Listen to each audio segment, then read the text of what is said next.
अस्सलामुअलैकुम दोस्तों।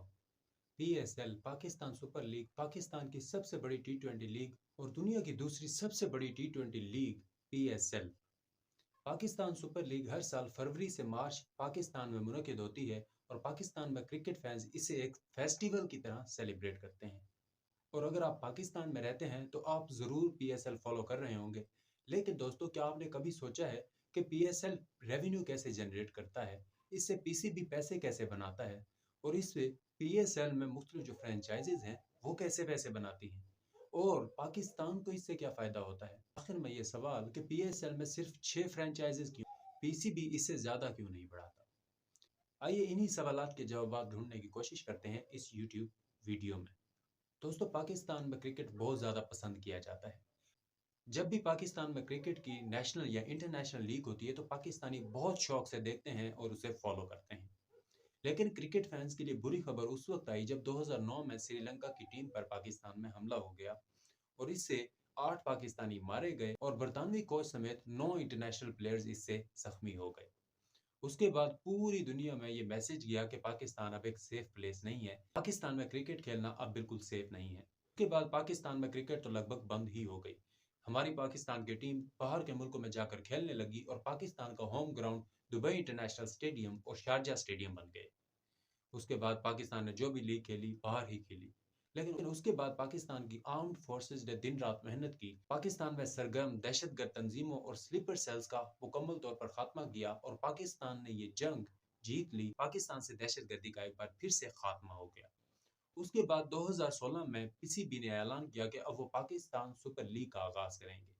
इसका जो सबसे पहला मकसद था वो यही था कि दुनिया को एक पैगाम दिया जाए कि पाकिस्तान एक पुरअमन मुल्क है और पाकिस्तान में क्रिकेट खेली जा सकती है।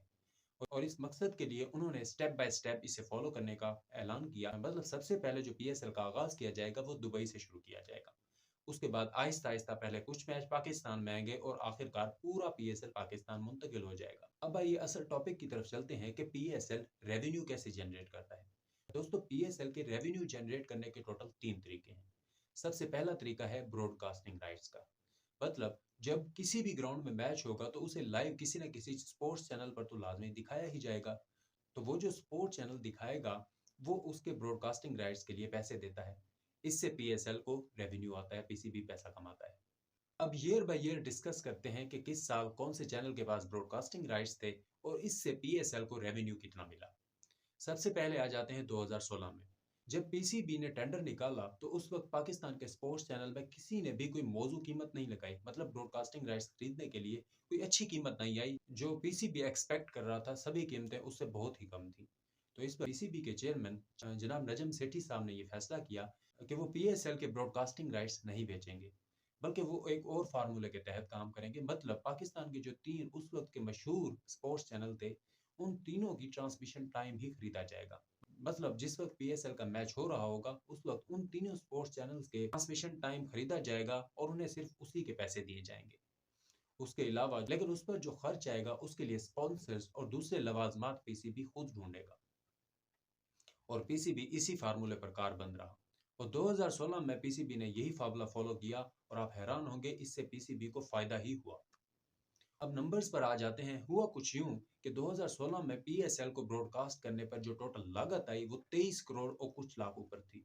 और इस पर जो स्पॉन्सर से उन्होंने पैसे इकट्ठे किए वो 34 करोड़ और कुछ लाख ऊपर थे। मतलब सीधा सीधा 10 से 10.5 करोड़ रुपए पीसीबी ने इस साल प्रॉफिट कमाया। और अब आ जाते हैं 2017 पर। 2017 में भी पीसीबी ने सेम फार्मूला अपनाया। मतलब ट्रांसमिशन टाइम खरीदा और उन चैनल्स को पैसे दिए और स्पॉन्सर्स खुद ही ढूंढे।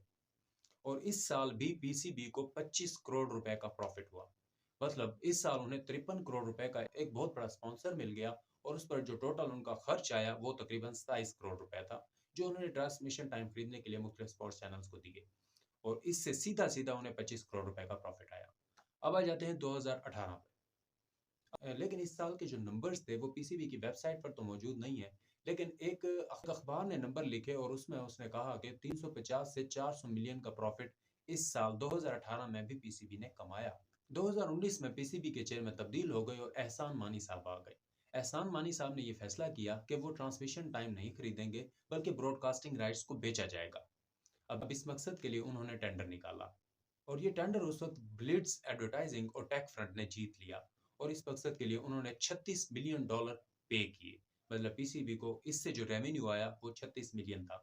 इस पर पीसीबी ने जो मतलब तखमीना लगाया था वो $40 मिलियन का था, मगर 36 मिलियन में ये डील हो गई। उसके बाद एहसान मानी साहब से ये सवाल भी पूछा गया कि आपने ये डील की है, तो एहसान मानी साहब ने वजाहत देते हुए कहा कि इस डील से भी पीसीबी को प्रॉफिट ही हुआ है और पिछली वैल्यू से पीसीबी ने 358 गुना ज्यादा बड़ी डील की है। और अगर इसे उस वक्त के एक्सचेंज रेट के साथ कैलकुलेट करें तो ये तकरीबन 5.5 अरब रुपए बनते हैं, जो कि इसके पहले की वैल्यू से काफी ज्यादा है। अब आ जाते हैं 2022 और 2023 के राइट्स के लिए। ये कहानी थोड़ी इंटरेस्टिंग है क्योंकि इसके लिए दो पार्टियों के दरमियान जंग हुई, मतलब लड़ाई शुरू हो गई कि ब्रॉडकास्टिंग राइट्स कौन खरीदेगा। देखिए ये वक्त कितना जालिम है। एक वक्त था जब 2016 में ब्रॉडकास्टिंग राइट्स के लिए यही टीवी चैनल्स सही पैसे देने को तैयार नहीं थे। जब ये प्रॉफिटेबल इन्हें लगने लगा कि इससे इन्हें काफी पैसा मिलेगा, तो इस पर इनके दरमियान लड़ाई शुरू हो गई कि ब्रॉडकास्टिंग राइट वो खरीदेंगे या वो खरीदेंगे। अब आपको ये इंटरेस्टिंग कहानी सुनाते हैं। उससे पहले आपको ये बता दें कि पीसीबी की बिडिंग होती कैसे है, मतलब उसके असूल क्या हैं, किस तरीके से ये बिडिंग होती है। आइए पहले ये तरीका डिस्कस कर लेते हैं। होता कुछ यूं है कि पीसीबी एक रिजर्व कीमत देता है, मतलब वो एक तखमीना लगाता है कि ब्रॉडकास्टिंग राइट्स इतने रुपए में बेचने चाहिए। मतलब बिलफर्ज अगर वो रिजर्व कीमत 60 रुपए दे देता है तो उस पर मुख्तलिफ ग्रुप्स आकर बिडिंग करते हैं। रिजर्व कीमत 60 रुपए है और ग्रुप ए 48 रुपए लगाता है और ग्रुप बी 52 रुपए, तो इन दोनों को ये डील नहीं मिलेगी क्योंकि दोनों की डील रिजर्व कीमत 60 से कम है। इसलिए इन दोनों को डील नहीं मिलेगी और इन्हें मौका दिया जाएगा कि आप दोबारा नजरसानी करें और पैसे थोड़े और बढ़ाएं।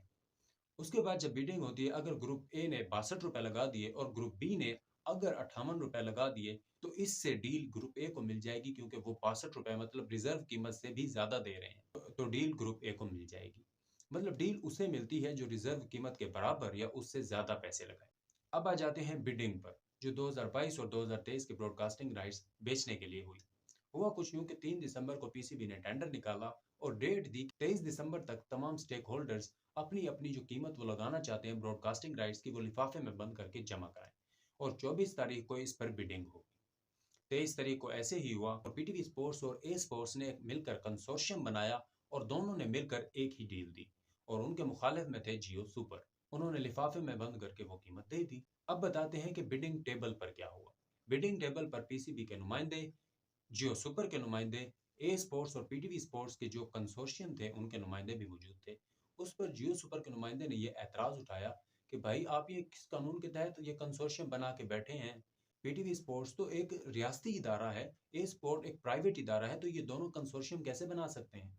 तो पीसीबी के नुमाइंदे ने कहा कि ये सवाल मुझसे नहीं बनता, क्योंकि ये सवाल तो पीटीवी स्पोर्ट्स से बनता है, तो आप जाएं और पीटीवी स्पोर्ट्स से ये सवाल पूछें, मैं इसका जवाब देने का अहल नहीं हूँ।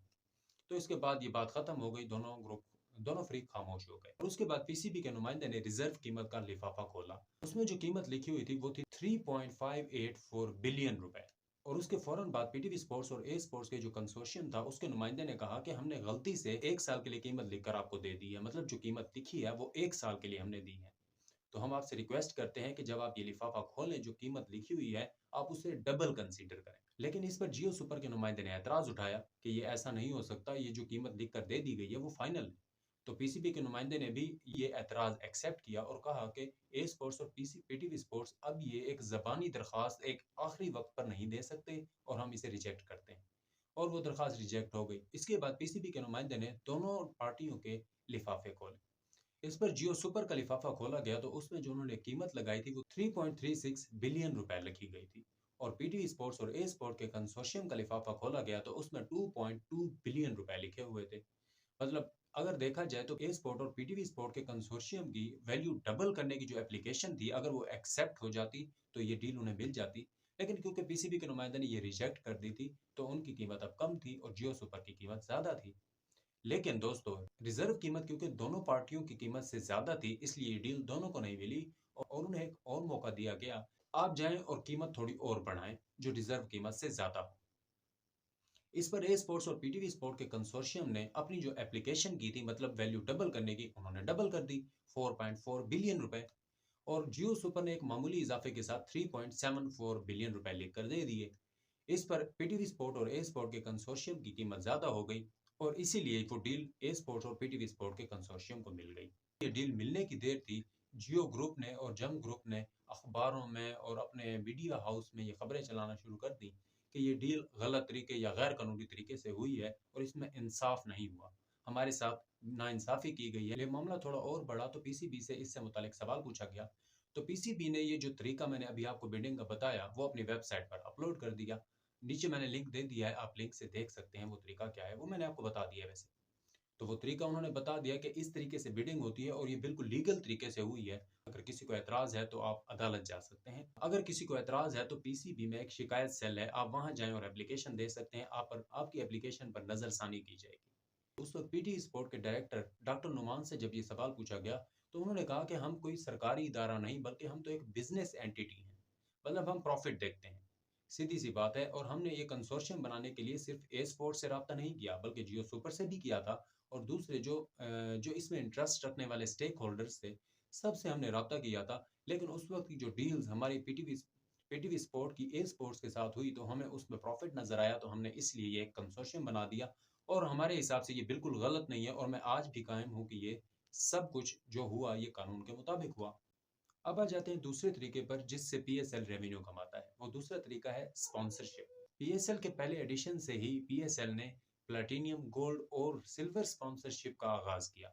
मतलब सबसे ज्यादा पैसे लगाने वाले को प्लैटिनियम कैटेगरी में डाला गया, उससे कम लगाने वाले को गोल्ड और सबसे कम पैसे लगाने वाले को सिल्वर कैटेगरी में डाला गया। अब सबसे पहले जिक्र करते हैं उन स्पॉन्सर्स का जिन्होंने सबसे ज्यादा पैसा लगाया। सबसे पहले बात कर लेते हैं टाइटल स्पॉन्सर की। जैसे ही हम पीएसएल का नाम लेते हैं तो हम नाम लेते हैं एचबीएल पीएसएल। तो एचबीएल एक टाइटल है और इस टाइटल के राइट्स खरीदे हुए हैं एचबीएल ने और इस मकसद के लिए उन्होंने 2016 से 2018 के लिए 54 करोड़ रुपए अदा किए। 2019 से 2021 के लिए 214.8 करोड़ रुपए दिए और 2022 से 2025 तक के राइट्स खरीदे हैं 391.7 करोड़ रुपए में। इसके बाद आ जाते हैं ब्रांड स्पॉन्सर। पीएसएल का इस साल का ब्रांड स्पॉन्सर है ट्रांस ग्रुप।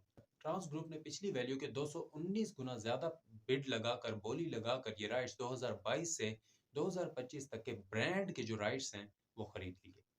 इसके अलावा मजीद स्पॉन्सर्स में cab branding partner, entertainment partner, insurance partner, snack partner, strategic time out partner, official partner, category partner और एम्पायर पार्टनर वगैरह जैसी कई स्पॉन्सरशिप कैटेगरीज शामिल हैं जो जिससे पीएसएल रेवेन्यू जमा करता है।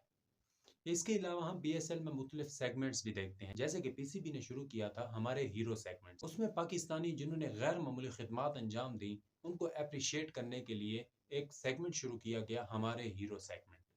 उसके लिए उन्हें कुछ रकम भी दी जाती है और इस सेगमेंट के भी स्पॉन्सर्स होते हैं।